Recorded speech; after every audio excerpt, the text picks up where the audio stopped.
La parole est à Geneviève Garrigos. Merci, Monsieur le maire, mes chers collègues.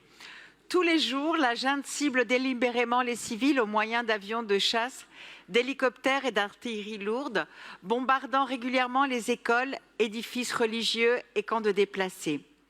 Cette alerte est lancée en juin dernier lors de la 59e session du Conseil des droits de l'homme par Zoé Padomar, défenseuse des droits humains et des droits des femmes, originaire de l'État de Karénie, en Birmanie, État frontalier de la Thaïlande.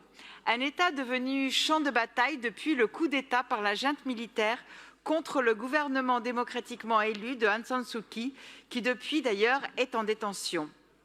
La répression s'étend sur tout le pays et je cite encore Zoé Padomar. Nous devons faire face aux arrestations arbitraires, à la torture et aux violences sexuelles liées au conflit. Les femmes et les jeunes filles sont particulièrement vulnérables, victimes de viols collectifs et d'autres formes d'abus de la part des soldats de la junte. Des violences qui n'épargnent bien sûr pas les journalistes pour les faire taire. Et selon le décompte de Reporters sans frontières, la Birmanie est aujourd'hui la deuxième plus grande prison pour journalistes au monde derrière la Chine. Et rapporté à sa population, cela en fait le pays qui emprisonne le plus ses journalistes. Le dessin de presse, le dessin satirique joue dans ce contexte un rôle particulièrement crucial puisqu'il permet d'évoquer la complexité d'une situation en peu d'espace et surtout parce qu'il contient un humour qui est souvent essentiel dans la résilience d'une population dont la liberté d'expression est sous surveillance.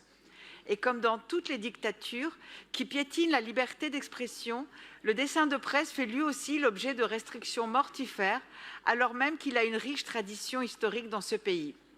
La résistance à la dictature de la junte pour un groupe d'artistes en exil, c'est faire vivre cette tradition à Paris, dans les rues, qui portent le souvenir des dessinateurs assassinés le 7 janvier 2015.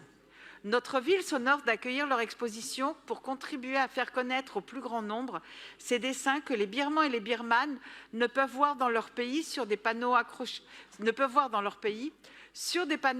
aux grilles des buttes Chaumont jusqu'au 20 octobre.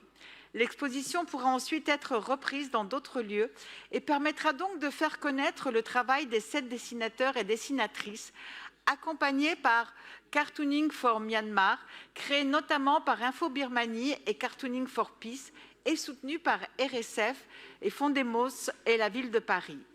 J'espère que cette itinérance pourra apporter le plus loin possible leurs dessins, faire connaître la situation en Birmanie, en attendant qu'un jour, ils soient enfin affichés dans une Birmanie libre où la population n'aura plus peur de l'obscurité et de l'arbitraire. Je vous remercie.